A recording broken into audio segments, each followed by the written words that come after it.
Lakes are important to us for several reasons. We play on them throughout the year. We use them as a drinking supply, and we appreciate them as an important part of the natural world around us.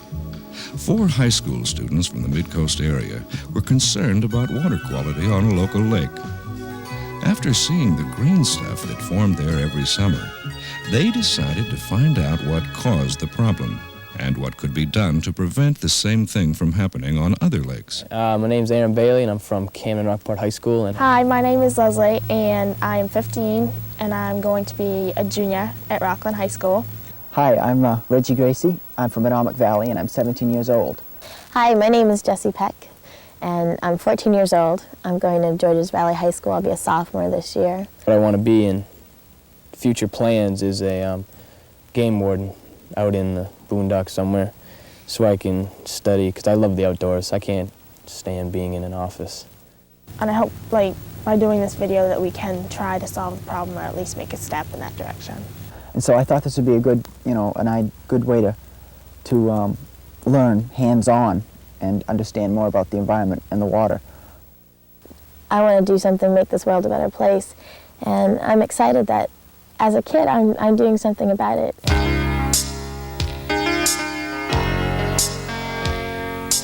We all knew that Chickawaukee Lake was in trouble. In the summer, swimming there is often disgusting, with green scum all along the shore. We wondered how the lake got in that condition and how other lakes can be protected.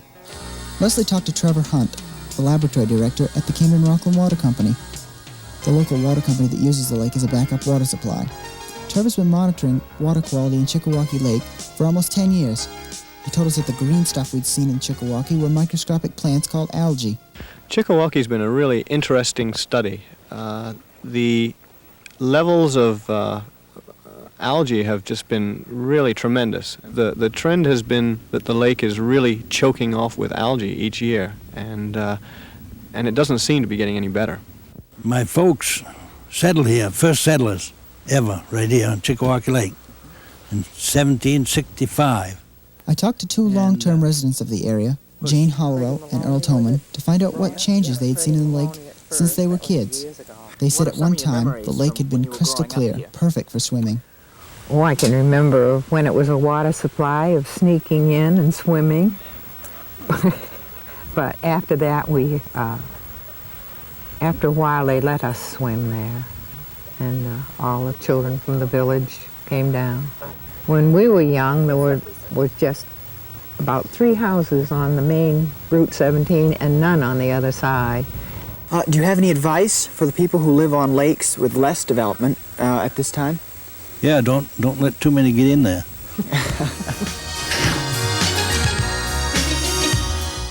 At one time, Chickie, as the lake is known to people locally, was clear and a great place to swim.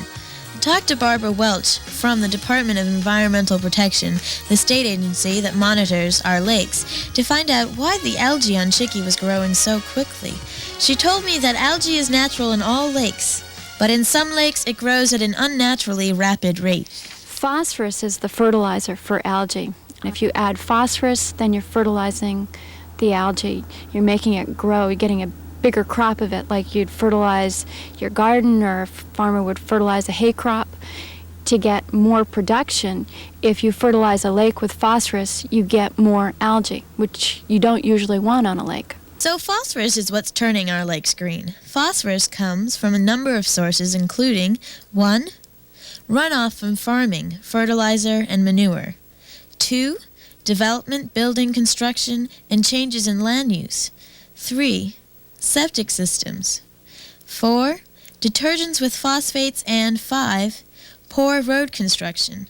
Any phosphorus that drains into the lake has a serious impact. I asked Barbara if it's just people with houses or farms on the shore who affect the lake. Anyone in the watershed needs to be careful. And by the watershed, I mean the people who are living in the bowl around the lake. If you connected the high points of all the land around the lake, all the water that drains to the lake from those points is called the watershed, or the drainage area of the lake. Why do we need to be so careful with lakes? Lakes are fragile. They need to be actively protected. If we want them to stay, we need lakes and we need to protect them.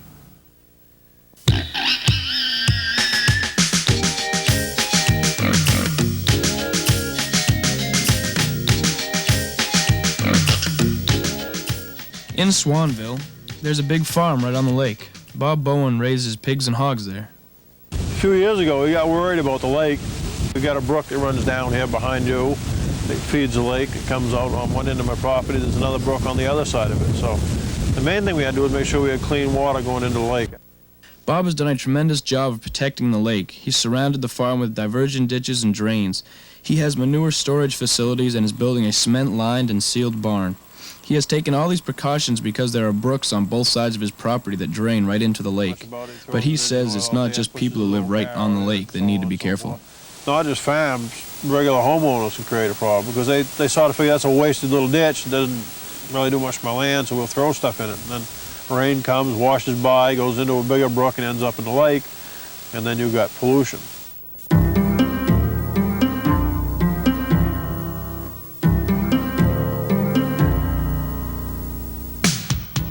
Sonny Goodwin, a developer who's been in the construction business for over 30 years, is working on a building next to the river. He told me it's important to leave as many trees as possible on the site. If the soil is disturbed, it should be covered and landscaped. On one side of the building, he uses his hay berm, made of bales of hay piled up. On the other side, he's installed this silt fence made of plastic. They do the same thing. They keep soil exposed by the project from ending up in the river. Any disturbance of the soil can cause soil erosion, and that increases the amount of phosphorus in the lake. I asked him if he thought all developers were as careful as he is in preventing soil erosion. But there's another developer that's often overlooked, and that's the developer that is the individual homeowner. He doesn't consider himself a developer, but in fact he is, because he can have perhaps more of an impact on the erosion and the environment than a developer who is savvy to what he's expected to do. Sonny emphasized that, for both the large developer and the individual homeowner, one person is critical to making sure they know how to do the job right. The code enforcement officer is the one that has the real role to fill in protecting the lakes and streams. The code enforcement officer's #1 duty is enforcing municipal ordinances and regulations. Sonny believes another important part of the job is educating everyone involved in construction. He's concerned that families who build their own homes don't always know what they are required to do. The developer is, he is swamped with these facts continually. These things that come into his attention. So when he gets caught, he's really wrong, really wrong.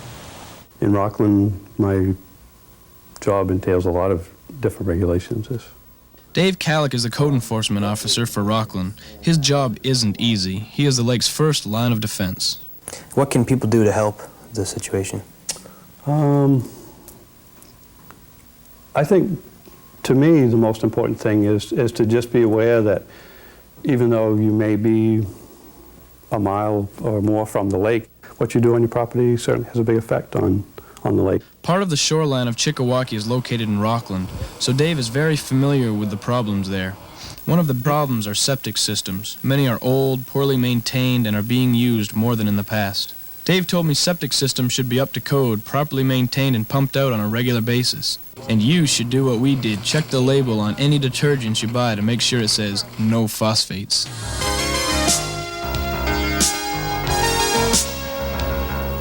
People can really influence the quality of water in their lake.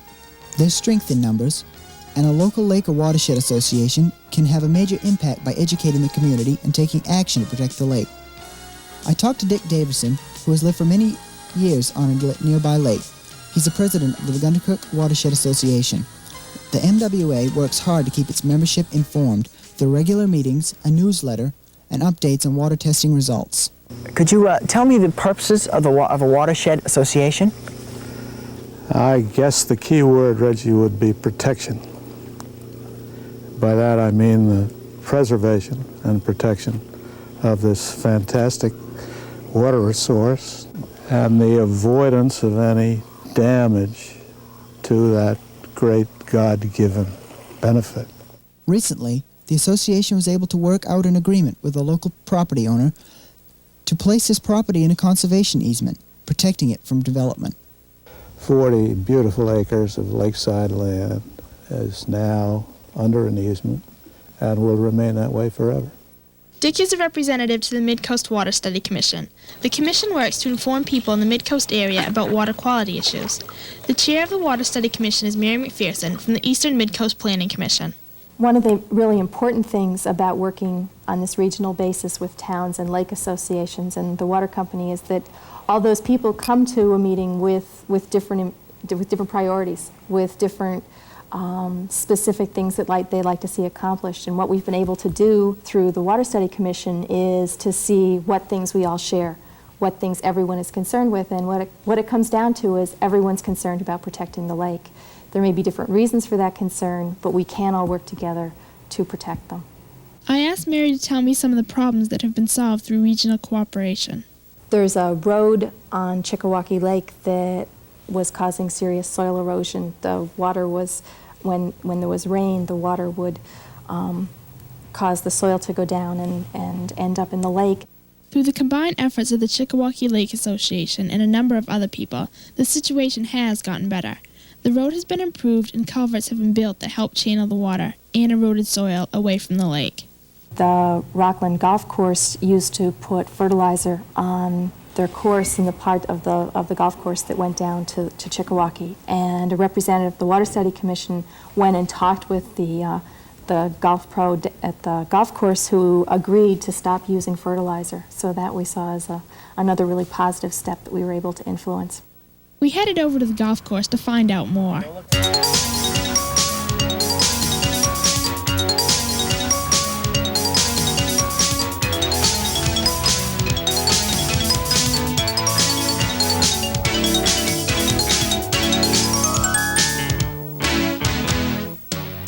Peter Hodgkins, a golf pro with the Rockland Golf Club, made the decision to stop using fertilizer. When we discovered that the lake was having a problem, we tried to cut back on anything that we were using that we felt might be detrimental to any runoff into the lake.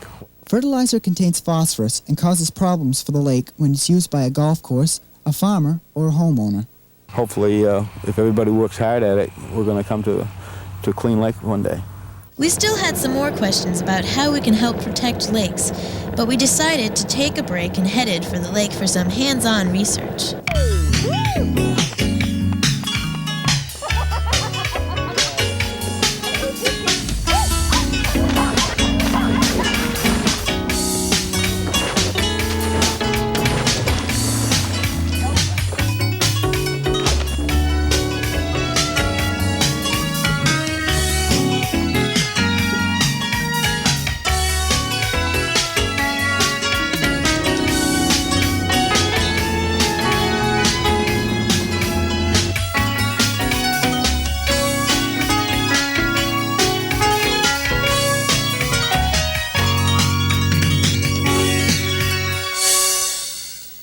We had learned a lot about lakes' problems, but now we wanted to hear more about how we can protect our lakes in the future.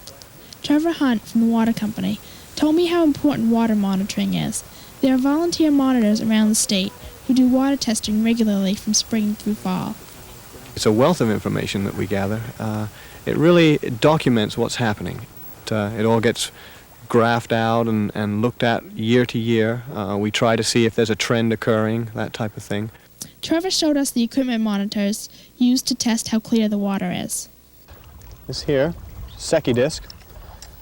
This is lowered down into the water till you can't see it anymore. And what you do is you watch it go down until the black and white just about disappears. As you lean over the side of your boat, you use this. This is a water scope. And it cuts down the reflection and the wave action as you're looking down at your disc. It's lowered down on a cable, and you measure that. Aaron helps his father do water testing on one of the local lakes where his dad is a lake warden.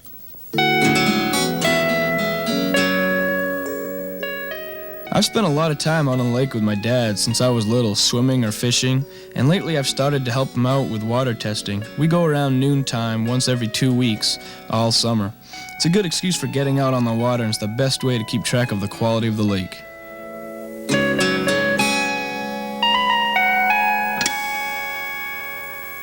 The water company brings test samples of the lake water back to the lab to examine it. Trevor took us to the lab to get a closer look at the samples with a microscope. I was amazed at what he showed us there. This is what the green stuff is. It's algae. This is a frozen sample that washed up on the shores of Chickawaukee Lake. At the water company, they call this a chicky pop. The algae actually looks pretty, kind of like ferns, but there's just too much of it. Trevor told us that it usually takes about as long to restore a lake as it took for it to get bad in the first place.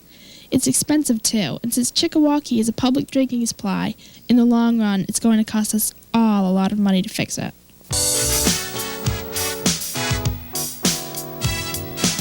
Caroline Elliott, who works for the Southern Maine Regional Planning Commission, spent some time with us talking about managing growth and development. While most of Maine is now in the middle of a development boom, York County, where Caroline lives and works, was one of the first areas where the lakes were placed at risk by rapid growth. She helps communities write comprehensive plans that lay out how a town intends to grow in the coming years. I asked her how a lake would be affected if a town didn't have a comprehensive plan. You end up with sort of a haphazard pattern of development, which isn't always the best thing for the town or for the natural resources in the town.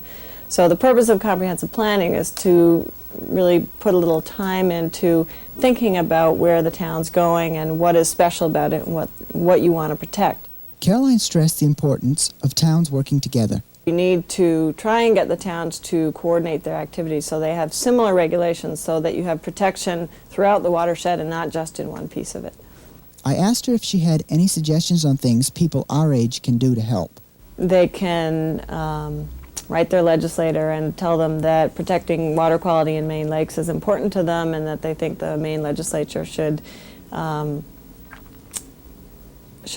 make that a priority for the state. Peter Lowell is another person who's working actively to protect lakes in Maine. He's been involved in the cause for 18 years, and he's the director of the Lake Environment Association that works with lakes in the western part of the state. I asked Peter if he felt enough is being done to protect lakes. I think there is a growing awareness statewide that more needs to be done. I think, unfortunately, a lot of people assume that the state is doing the job adequately, and that's very far from the truth. And no matter how vigilant or effective the state is, I think it's always going to fall back on the towns to do the final job. Peter is disappointed that high school students haven't been active in lake associations. He told me why he thinks it's important we all get involved. What's going on now and over the next few years is going to have a very real impact on the types of lakes that people your age enjoy in the future. So that we're right now tinkering pretty heavily with your future and the type of environment that you're going to be living in. It is so important, and it's really nice to feel that you're part of something. And that the project was over, and we got together to compare notes on what we learned. Speaking with Barbara Welch and Peter Lowell expanded my knowledge and my understanding. The pig farmer that we went up to, you know, he did so much, you know, to help prevent the algae growth. He has things from lagoons to ditches to drainage ditches. I think the individual is the one who's got to start with fixing all this. The individual as in spreading the news and educating and writing letters to their legislators, as Carolyn said. I think that's an important factor, and I think everybody should be aware and do their part. I think if you want to get involved and interested, you have to go out and do it yourself. And I never noticed the high concentration of algae, but seeing that chicky pop made me realize that it's like a really serious problem.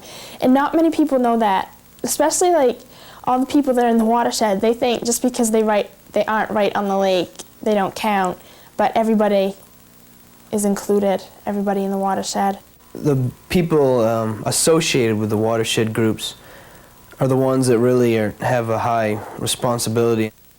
I know that lakes aren't to be taken for granted anymore. You know, as it's been stated, takes a little to mess it up and a lot of people to fix it. I hope to carry through and get involved with other projects concerning other environmental issues, and I really hope that this is just a starting point for me in a career of environmental issues. One of the most important things I learned is that as kids, we really have to like take an interest in this and really start doing stuff, because a lot of the people we talked to, they were really glad that kids were getting interested in it, because they're all older and they've already done the damage, and it's like up to us to like repair it.